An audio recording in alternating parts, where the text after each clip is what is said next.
So, hello doctors, welcome to Daily Drive by Isha.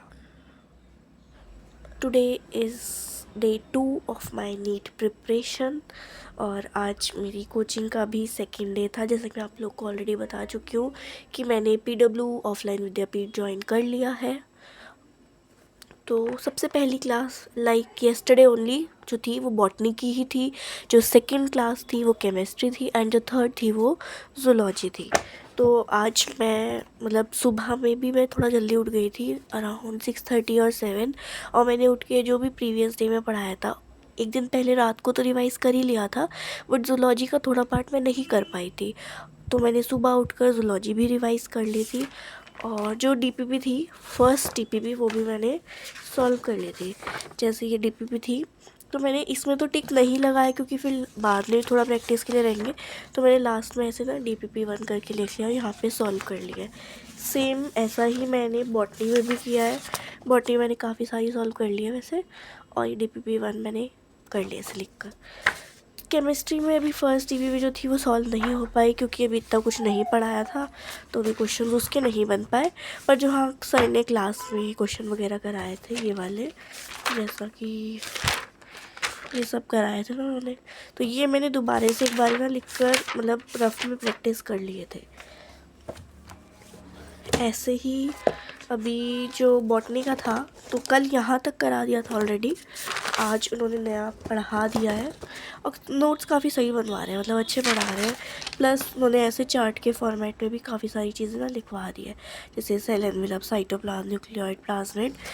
तो और ऐसे ही जूलॉजी में भी अभी जो है काफ़ी चीज़ें करा दी है, सिंपल एपिथेलियम, क्यूबॉइडल, ये सब, ब्रश वाटर, सीलिएटेड, ये सब उन्होंने काफ़ी चीज़ें आज पढ़ा दी है। तो ये लगभग मैं जो वीडियो है वो 7:19 अराउंड रिकॉर्ड कर रही हूँ। और सबसे बड़ी बात क्या है कि मुझको ऑफलाइन रिकॉर्डिंग से मिल रही है। जैसे मैंने और कोचिंग के बच्चों से पूछा, एक दो में जो थे, तो उन्होंने ये बोला कि हमें ना मतलब रिकॉर्डिंग नहीं मिलती थी अपने टीचर्स की, पर PW जो है वो अपने टीचर्स की ऑफलाइन मतलब जो हमें पढ़ा रहे हैं ना ऑफलाइन, वही रिकॉर्डिंग में मिल रही है हमें बैच में। तो अगर जैसे कुछ छूट गया हमारा तो वहाँ से अटेंड कर सकते हैं, किसी दिन हम क्लास नहीं जा पाए तो वो भी वहाँ से कवर कर सकते हैं। तो कल तो मैंने जितना भी पढ़ाया था सारा रिवाइज़ कर लिया था, और आज मैं जो कल पढ़ाया था वो तो रिवाइज़ करूँगी ही, सॉरी जो आज पढ़ाया वो तो रिवाइज़ करूँगी, बट जो कल पढ़ाया था ना उसको भी साथ साथ रिवाइज़ कर लूँगी। कुछ चीज़ें मैंने रिवाइज़ कर ली हैं, कुछ बची है, फिर मैं उसके आगे की DPP भी सॉल्व कर लूँगी।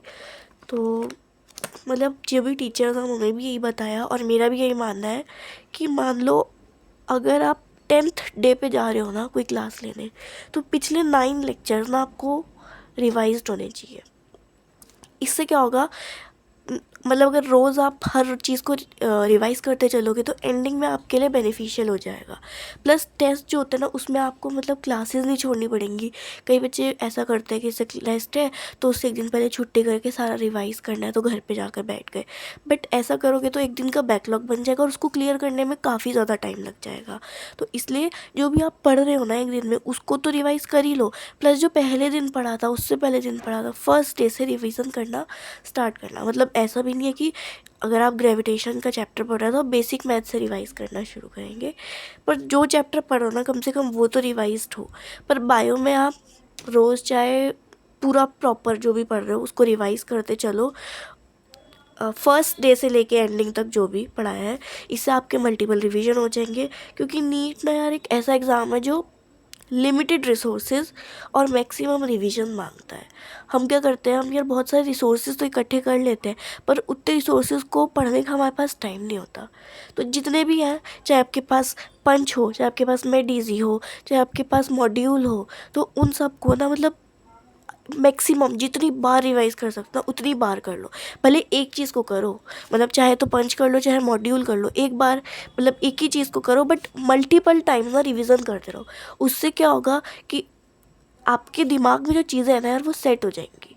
तो जब भी टेस्ट होगा या जो फाइनल एग्ज़ाम होएगा, अभी नीट को अराउंड 342 डेज बचे एग्जैक्टली, मैंने काउंट नहीं किया तो प्लीज़ कुछ ऐसा मत लिखना। तो जितने भी डेज़ बचे ना वहाँ तक आपके दिमाग में वो चीज़ें सेट होती जाए।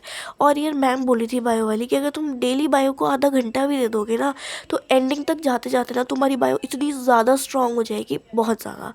ठीक है, फिजिक्स और केमिस्ट्री से सब्जेक्ट है जिन पे ज़्यादा टाइम चाहिए, बट साथ में यार बायो को भी देना पड़ेगा। अगर हम बायो को निगलेक्ट कर देंगे कि हो जाएगा, तो यार बायो जो है 50% पोर्शन बनाता है, तो उसको भी पढ़ना ज़रूरी है।